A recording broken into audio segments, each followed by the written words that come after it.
Hello everyone, I'm Madam Yap from Newton Enrichment Private Limited. So for today's lesson, we're going to learn about matter. So what are the characteristics of matter? Matter is anything that has mass and occupies space.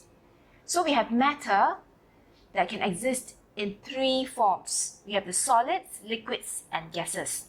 So what are the differences between these three states of matter? In the case of a solid, this is a solid spoon. It has a definite shape and a definite volume. So it's made of a certain volume of metal. Right? So this is a solid. Now for a liquid, I have in here a measuring cup, some water. And you can see that the water has no definite shape, but it has a definite volume. So I've measured 40 milliliters of water. You can see from the mark here, 1, 2, 3, 4, 5. 5 marks makes 100 milliliters. So there's a missing mark here, maybe you look over here. So I take the second mark, so that's 40 milliliters of water. So it has a definite volume, but no definite shape. Okay, definite shape, definite volume. No definite shape, definite volume. Right. What about gas? Okay, I filled this syringe with some air. So you can see that it has no air around us, has no definite shape. If I were to make a balloon, blow a balloon, okay, heart-shaped balloon, the air will take the form of a heart shape. Okay.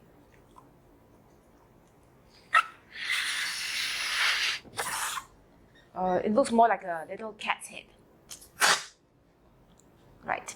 So for a gas, it has no definite shape, but does it have a definite volume? I'm going to try and put my finger over this nozzle and try to compress it, try and squeeze it, okay? And I can actually squeeze it. I can compress the air. So does the air have a definite volume? No, it doesn't, see? And then if I let it go, whoa, I can actually hear the air escaping out with great force. So when you compress the air, you're actually building up pressure in there, and it exerts, when I press onto the air, it exerts pressure around it, around the surfaces of this syringe, the inner surfaces of the syringe, and then when I let it go, the air is forced out. So there is a little toy here. Okay, this is an air rocket gun. So it makes use of the compression of air, because air can be compressed, so it has no definite shape. So this toy makes use of the compression of air to work. So what I do is I put this rocket over the gun, okay, and when I placed over it, there is air in here. It's empty inside, okay, so the air in here, I can compress it to build up the pressure. Shall I shoot at you? And then when I press it, what do you think will happen?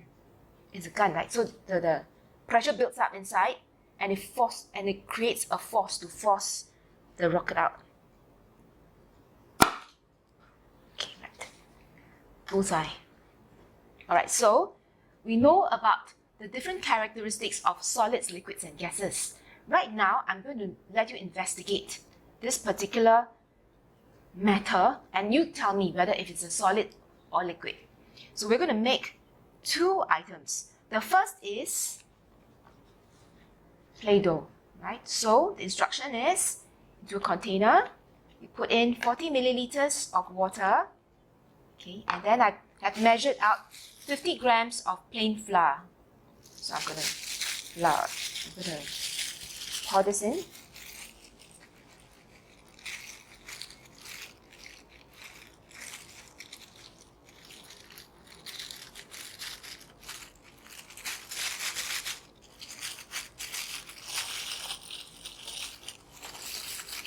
And I'm going to mix it with a spoon.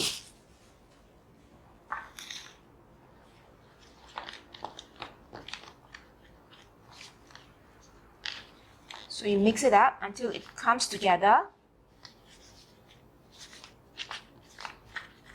And after which, when they are about coming together, you can knead it with your hand. And if it is too wet, you can add in more plain flour. So I'm going to start to mix it with my hand.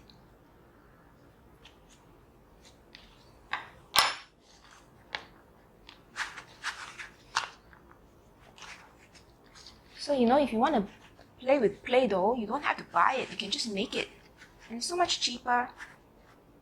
Some people make it with hair conditioner and flour, I think. Some kind of flour and hair conditioner. And it's very soft and smooth. Okay, so I have here a piece of dough. And actually that is how they make bread as well. Okay, so you can make them in various shapes. Maybe we make Olaf the snowman. How about that?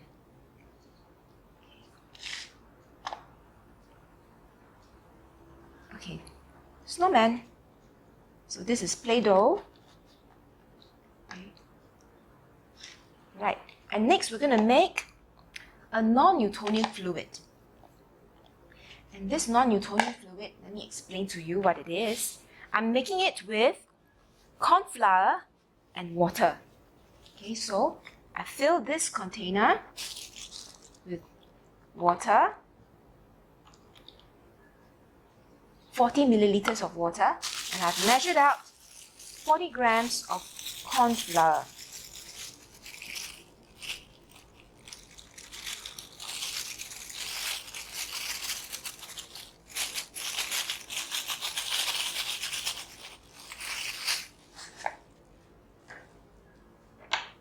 I'm going to mix it now.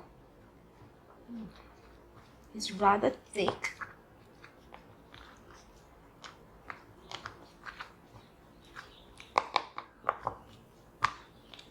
Oh, but it's a very strange mixture that I'm making. So as I stir it, I find it's hard to stir. It's not as easy to stir as when I was making the dough. Okay, but it's a very strange fluid. Okay, now when I leave it alone, okay, when I leave it alone, it kind of behaves like a liquid. Okay,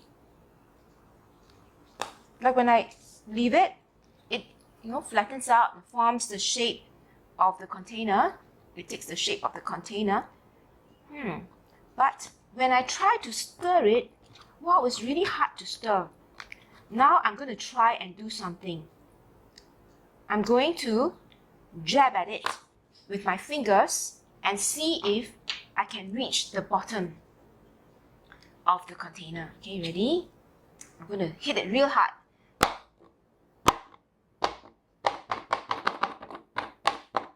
I cannot reach the bottom of the container. I cannot touch the bottom. So I'm going to do it real slow. I can feel the bottom now. So this is a very strange liquid. So if you make it and you try to, if you apply a force to it, it kind of behaves like a solid. But when I do not apply a force to it, it behaves like a liquid and it just has no shape. Wow, this is a very strange Newtonian fluid here.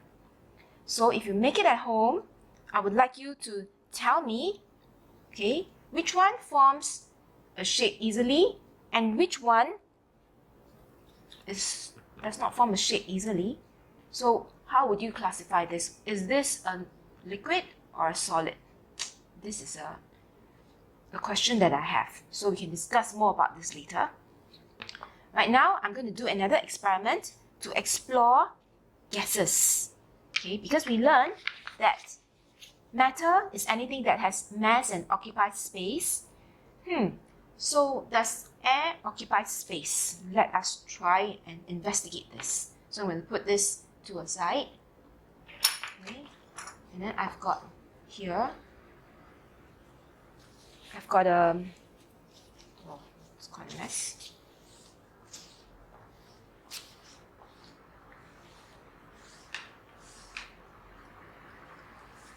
Got a bottle, vinegar, and I've got a balloon that I filled with some baking soda. So how I filled it is this. I put a funnel over it. I take a spoon with the baking soda, okay, and then I just put it in here, right? Put it in here. So I've got some baking soda in here already, about maybe 2 teaspoonfuls. Okay. Then I'm going to add some vinegar to this bottle, right?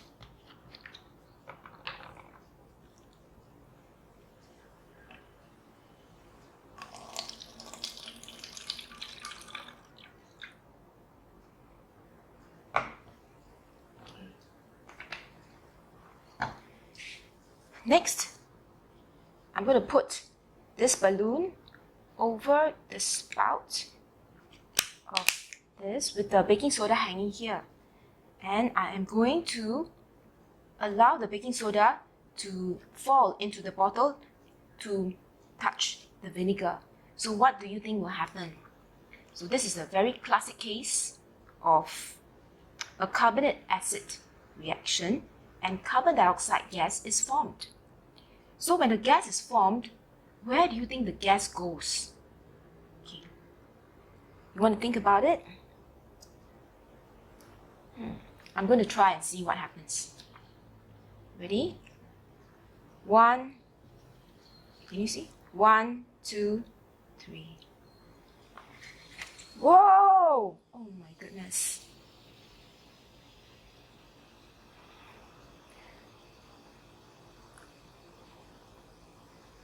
So the balloon inflated. Okay. So what I have here is carbon dioxide gas is produced. You can still see the bubbling of the gas in the bottle. And when the gas is formed, it has to move somewhere. It has to occupy space. And so because the balloon is available and it can be stretched, so it filled the space within the balloon. So there we have it. The gas occupies space.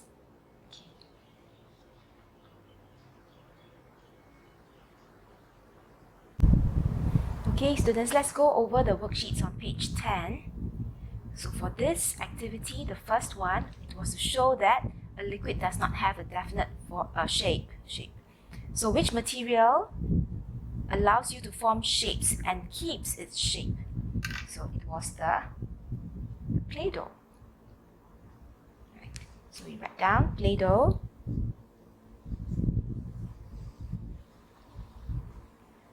Now we jab the non-Newtonian fluid with your fingers. You will find that it behaves like a solid when a force is applied to it. So this was the one, the cornstarch in water mixture. And you know what sometimes people do?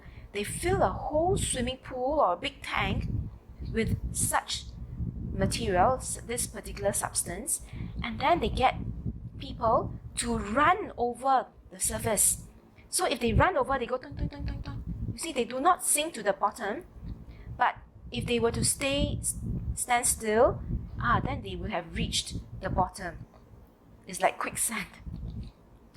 Okay, so would you consider the non-Newtonian fluid to be solid or liquid? Well, I would consider it to be a liquid because it does not have a definite shape. It is now assuming the shape of the container it is in, right? But it has a definite volume. Okay. Now we turn to page 12, and we go through what happened when we did this particular experiment where we mixed baking soda with vinegar. Okay.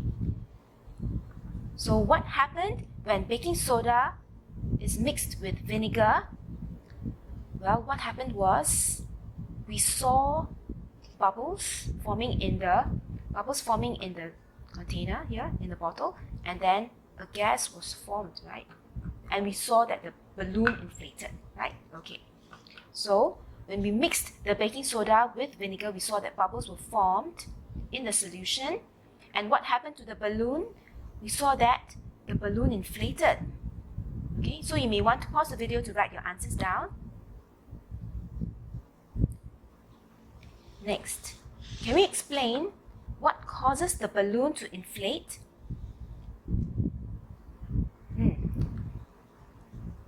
So what happened was a gas, carbon dioxide, is produced that occupied the space in the balloon, causing it to inflate. Because, well, why? Because actually air occupies space. So the gas that is formed needs to occupy space, and so it went into the balloon. So now, the conclusion, do gases occupy space? The answer is yes, they do. Now we're going to try a few questions. On page 13, you have a question on matter. And what we see here is a flow chart. So study the flow chart below. We have matter, and then there's a question here, X. And when you say no, it means it is oxygen. When you say yes, it means all these glass, copper, and steel. Then we have another point where you have to divide. Another point where you have to divide. So these X, Y, and Z represent questions. So which one of the following sets of questions can X, Y, and Z represent? So you may want to pause the video and try out the question on your own.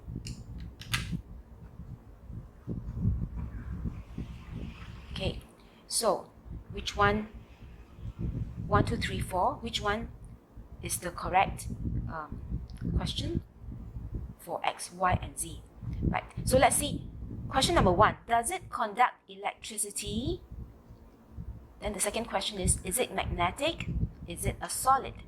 So if we say X is, does it conduct electricity? Okay, oxygen doesn't conduct electricity. That means it doesn't allow electricity to flow through it. And that's correct. No, it does not allow electricity to flow through it. But if you say yes, that means all the substances here allow electricity to flow through it. And we know that electricity flows through metals, but not through glass. So this particular question cannot be correct. So 1 is not correct. How about 2? If X is it a solid? No, oxygen is not a solid. So this is correct. And when you say yes, that means everything else here are solids. And that is true. Glass, copper, and steel are solids. So now, this is correct. How about, does it conduct electricity? So if Y says, does it conduct electricity? We know that glass does not conduct electricity. So this is correct. And when it says yes, that means these two conduct electricity. Do they conduct electricity?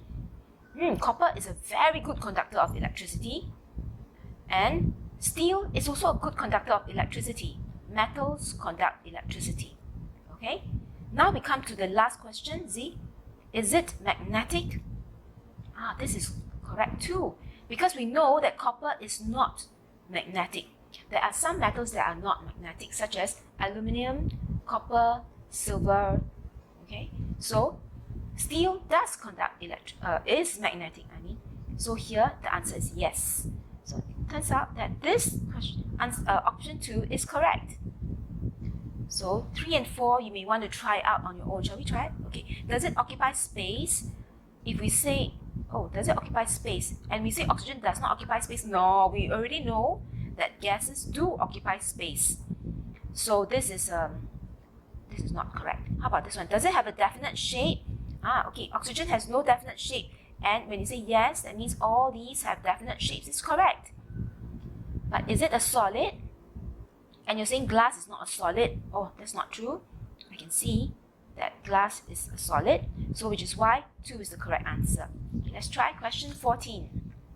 Question 14 can be a bit tricky. So let's read and think carefully. Andy conducted an experiment with a tank that has a capacity of 400 cm3 as shown below. So this is a tank, and when it says capacity, it's talking about the volume. Okay, so we can see that it is filled with water and air. So water occupied 100 cm3 and air occupied 300 centimeters cube. So this is a tank, there's a pump, there's a tap. He used the tap to remove 20 cm3 of water. So water is drained out here, a certain volume, 20 cm3. He then used the pump to add 10 cm3 of air into the container. So air is pumped in, 10 cm3 of air. So what was the final volume of air in the container? So would you take some time now to pause the video and think through the answer? Then you can join us again for the video to continue. Okay, right now let's take a look at the answer. What was the final volume of air in the container? So if you drain out 20 cm³ of water, then the water level will be lower. Okay, maybe it'll be up 20, 40, 60. Okay, so maybe it'll be about here, this level. Okay, and if the water is drained out, even if you don't pump air in, the air, this volume, would take up 320 cm³. Okay, because now this new volume here is 80, and this one will be 320. Okay, this volume here, 320. Okay, here, all right. Even if you don't pump in more air, because air can be compressed, so and air can also, occupy the space that was previously occupied by the water here. Okay, this particular space that was previously occupied by the water. Even if you don't pump in air, the air will still take up this amount of space. And so now, if you pump in just 10 cm³ of air, well, it's not going to be as pressurized as before. Okay, maybe it'll be a lower pressure, but it will still take up 320 cm³ of air. Okay, so the answer is 3,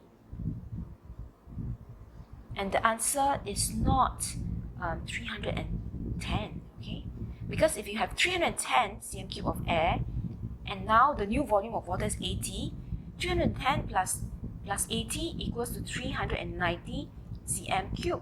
Then what's going to happen to the other 10 cm³? It's still occupied by the air, because the air molecules can spread out in that space. Okay, now let's take a look at question number 3.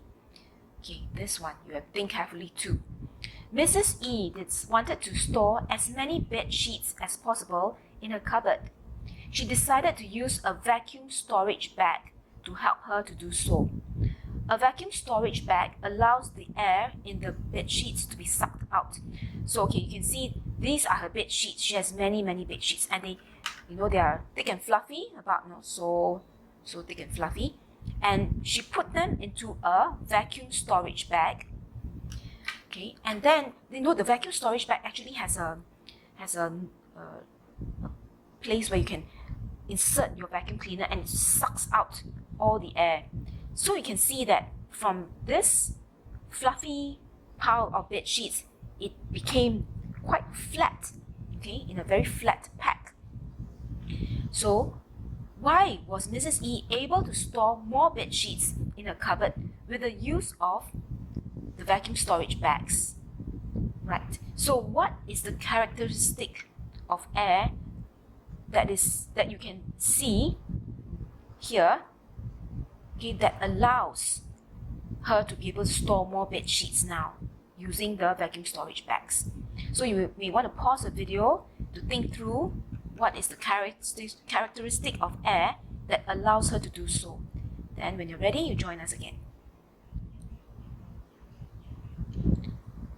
Okay, so we have 4 options. Air has mass.